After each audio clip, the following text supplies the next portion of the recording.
नमस्ते प्यारे बच्चों, कैसे हो? उम्मीद है आप सभी अच्छे हैं और अपनी पढ़ाई अच्छे से कर रहे हैं। आज मैं आपको करा रही हूँ आपकी वर्कशीट नंबर 54।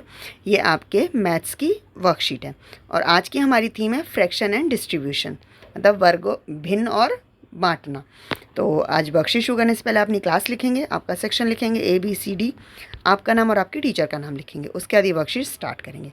तो आइए शुरू करते हैं आपकी वर्कशीट। चॉकलेट के हिस्से पार्ट 2।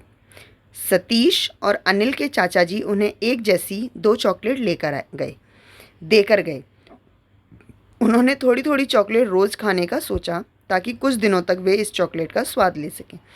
सतीश ने अपनी चॉकलेट के 4 हिस्से किए हैं और उसका एक हिस्सा रोज़ खाता है।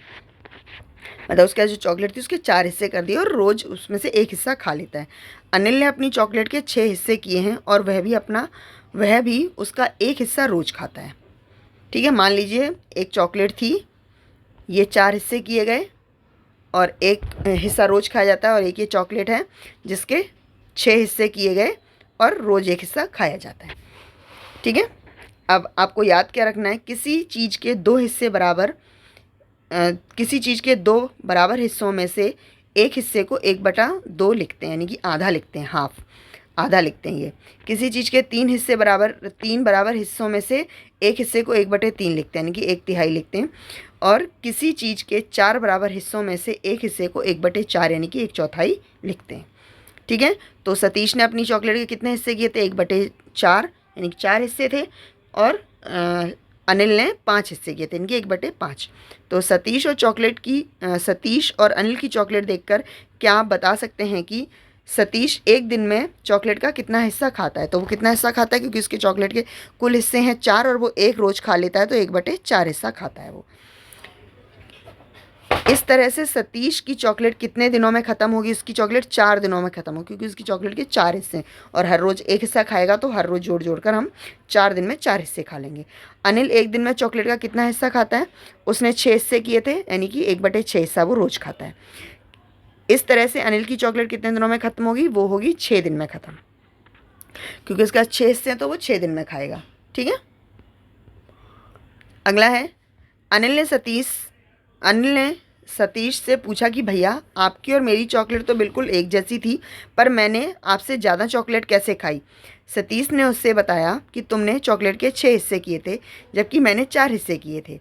ठीक है, तो अनिल की चॉकलेट जो थी वो 1/6 और सतीश की 1/4। इनकी ज़्यादा चॉकलेट नहीं खाई, पर ज़्यादा दिनों तक खाई। चॉकलेट के ज़्यादा हिस्से करने के कारण तुम्हारी चॉकलेट का प्रत्येक हिस्सा मेरी चॉकलेट के हिस्से से छोटा था। तो सतीश ने अनिल से बड़ी भिन्न बताने के लिए कहा। आप भी अनिल के साथ बड़ी भिन्न पर गोला लगाइए। अब यहाँ पर बड़ी भिन्न का मतलब होता है जिसका जो हर है वो कम हो, यानी कि जिसका डिनोमिनेटर कम होगा, वो जो भिन्न है वो बड़ी होगी। क्योंकि किसी चीज़ के हम 4 हिस्से करते हैं और किसी चीज़ के हम 8 हिस्से करते हैं, तो हर हिस्सा जो होता है वो छोटा हो जाता है।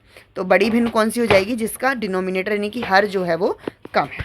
जैसे यहाँ पर 1/6 और 1/4 में बड़ी भिन्न है 1/4, और जो भिन्न बड़ी होती है उसके तरफ ये जो V बना होता है, उसका जो फेस होता है वो ओपन होता है, यानी कि इस तरीके का एरिया होता है। ठीक है, अब देखते हैं, इनमें देख लेते हैं। 1/4 और 1/6 में कौन सी भिन्न बड़ी है? जिसका डिनोमिनेटर बड़ा है, यानी कि 1/4 बड़ी है। 1/5 और 1/4 में कौन सी भिन्न बड़ी है? 1/4 भिन्न बड़ी है। 1/3 और 1/2 में 1/2 यानी कि आधी वाली बड़ी है। 1/5 और 1/12 में 1/5 बड़ी है, और 1/9 और 1/4 में 1/4 बड़ी है। जिसका ये नीचे का हिस्सा बड़ा है, वह छोटा है, वो भिन्न बड़ी है। ठीक है, तो पेरेंट्स, आपके लिए सजेशन है कि बच्चों को घर में पाई जाने वाली ऐसी चीज़ों के बारे में बताइए जिन्हें हम बराबर भागों में बांट सकते हैं, जैसे रोटी, सेब, अमरूद, और भी बहुत सारी चीज़ें होती हैं। पेपर है, पेपर को भी हम 4 इक्वल पार्ट्स में या 6 इक्वल पार्ट्स में कट कर सकते हैं। तो I hope this worksheet will be useful for you. If it is useful for you, please like it, share with your friends and subscribe this channel. Thank you so much.